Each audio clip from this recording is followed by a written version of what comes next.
Hey, are you looking for a checklist for starting an online business? Today I have got some step-by-step guide steps for you and some tips that you can actually take away and use today. So if you're just starting out with your business and you really want to build it from the ground up, or if you've already started but you just want to make sure you're building your business the right way and you haven't missed anything really critical, then this is for you.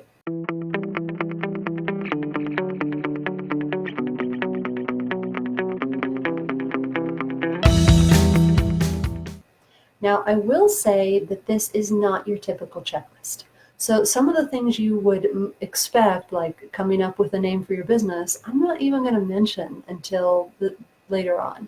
And that's because what really matters to me and what matters to my clients are things like actually making money and actually making an impact.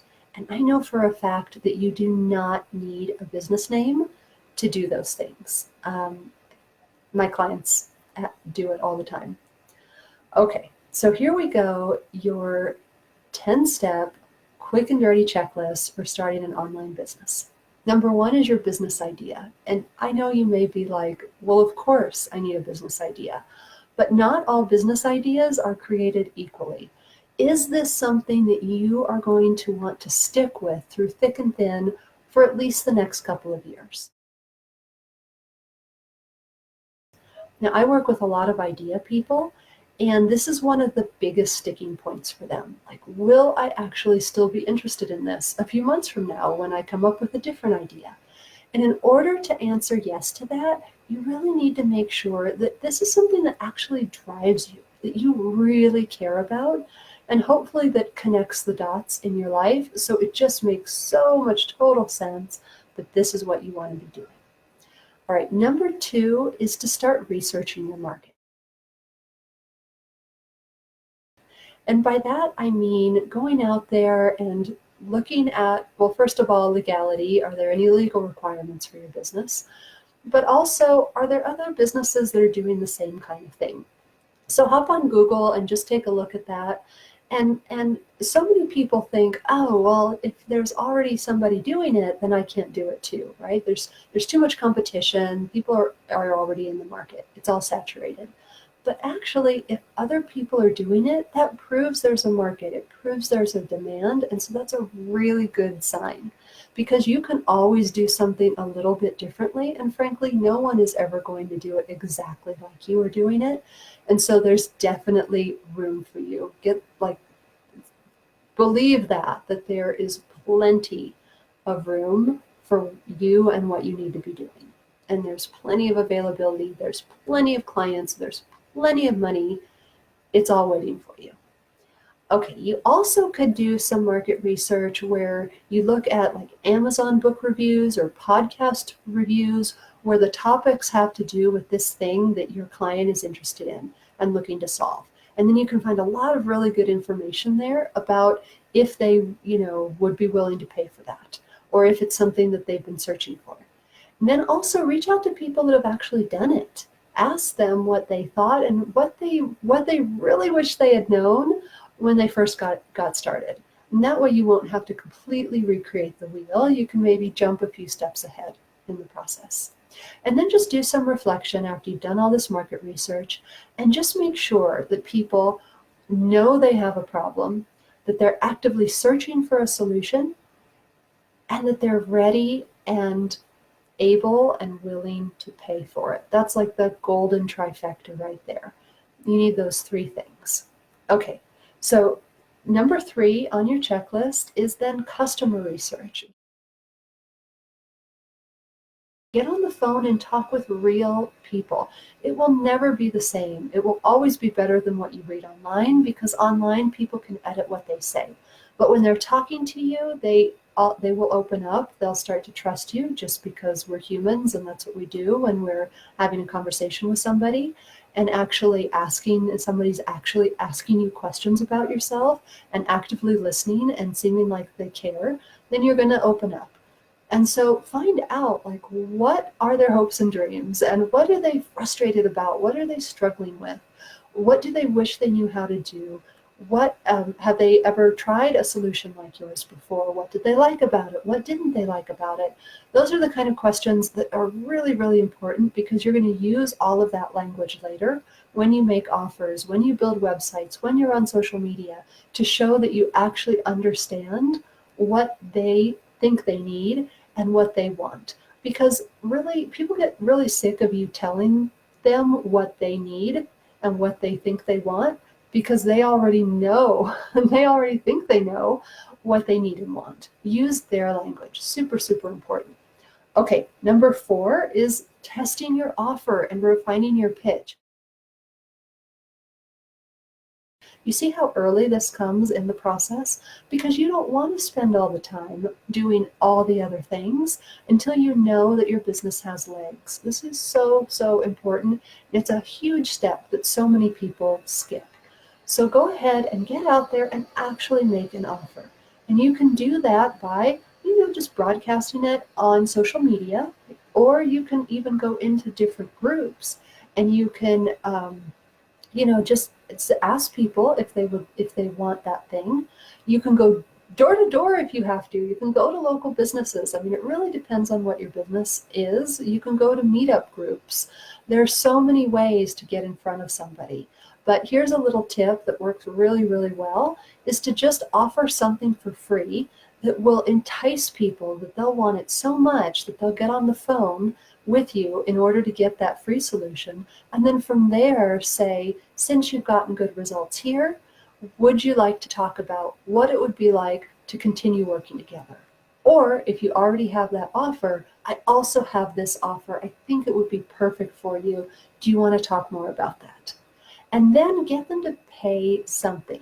So even if it's just like $50, it's okay, because you're really just, at this stage, you're just proving that it's viable. You're just proving that people will actually pay.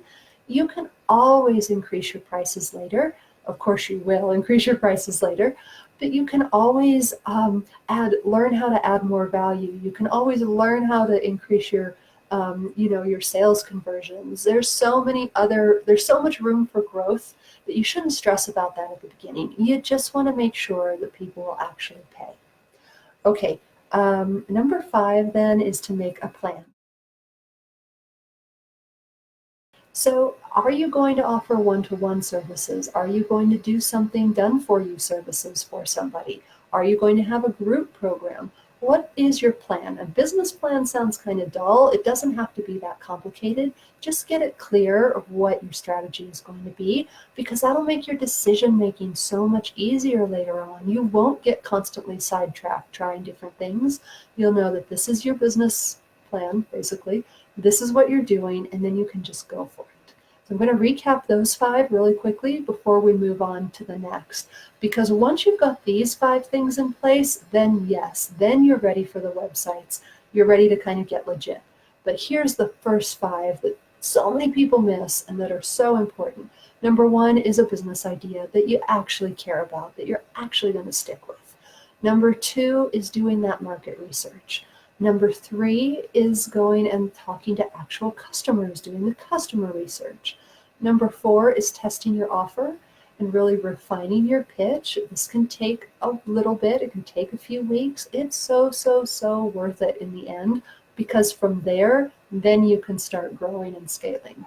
And then you don't have to waste all the time wondering if you're doing the right thing. You'll know you're doing the right thing. And the last one, number 5, is to make a plan, decide how you're going to move forward so that you don't have to second guess yourself later on. Okay. Hey, Daniela, thanks so much for coming on live. Okay, the last 5 tips are then to go ahead and get a name. So when you are looking for a name, you just want to make sure that it's something that's available across all social platforms, if possible, because that consistency is going to help you so much later on.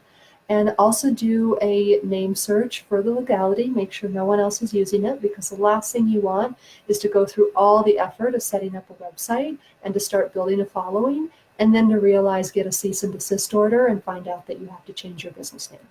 So go through those steps And if you like, actually talk to an IP attorney, get some legal help, and just make sure that you are legit and on track. Then number 6 is to, oh, sorry, that was number 6. Number 7 is to get legit with an employer identification number. Now, you are perfectly capable of just using your own social security number as you're doing business and to have a sole proprietorship. The one little problem, though, is that you're going to have to give that information out if anybody pays you more than $600. And when you do that, it's kind of a security concern. You don't want to be just putting your social out there everywhere. So it's just free and easy. I shouldn't say super, super easy, but it's doable. It's totally free to go to the IRS and get an employee identification number. And with that, then you can also go ahead and open up a bank account. That'll just make it so much easier later on if all the finances are in one place, because then you don't have to go kind of untangling your personal accounts at tax time. And then you can also set up an accounting system. You can use a free system like Wave, and you can go ahead and download everything, all those transactions, straight into that accounting system. It'll just make it really easy then to hand off to an accountant at tax time or to do it yourself. This is something I did not do, and I really wish I had done it. So yeah, definitely take that tip and run with it. Okay, number 8 is actually photography. Even if you are building a brand where it's not about you as a personality, in this day and age, people are always going to want to know, like, who's behind the scenes. Who is the inspiration? Who wanted to start this business? You're going to need at least a headshot, at least some simple headshots. And this, it kind of leads into the next step as well.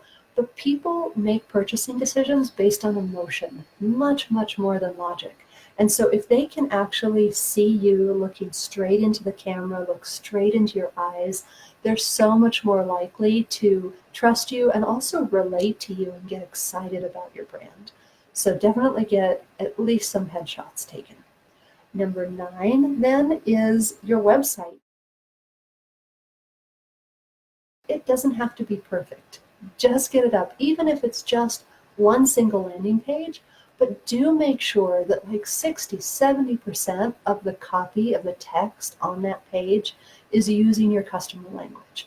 Because when they get there, they need to see themselves in you, and they need to understand that you know what they're talking about.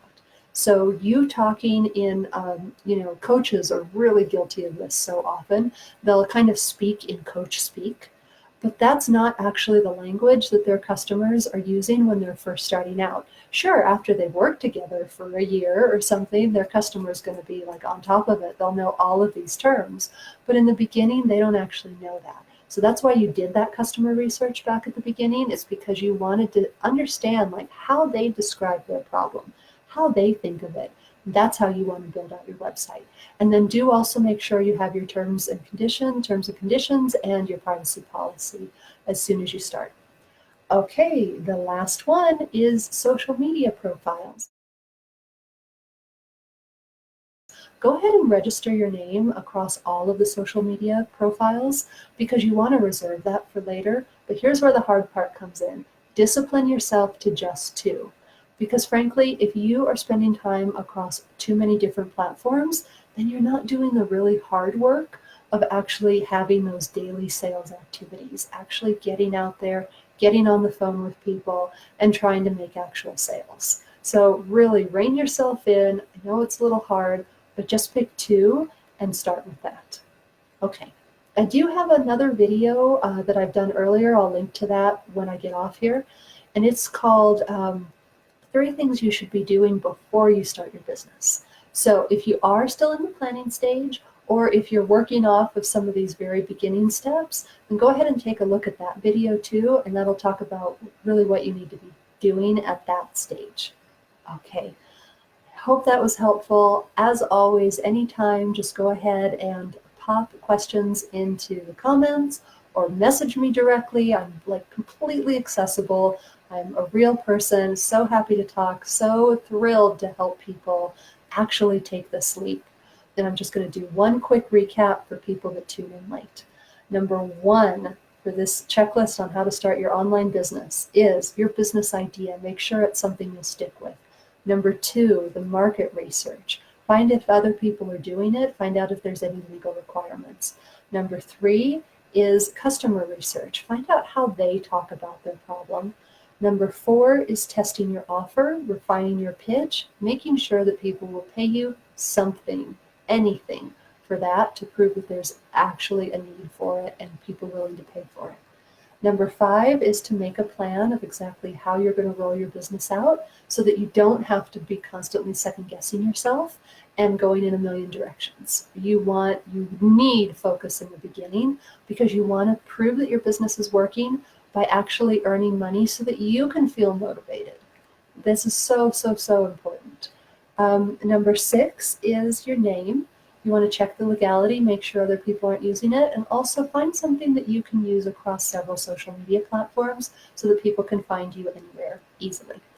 Number 7 is to get legit with an employer identification number and hopefully set up a bank account and an accounting system.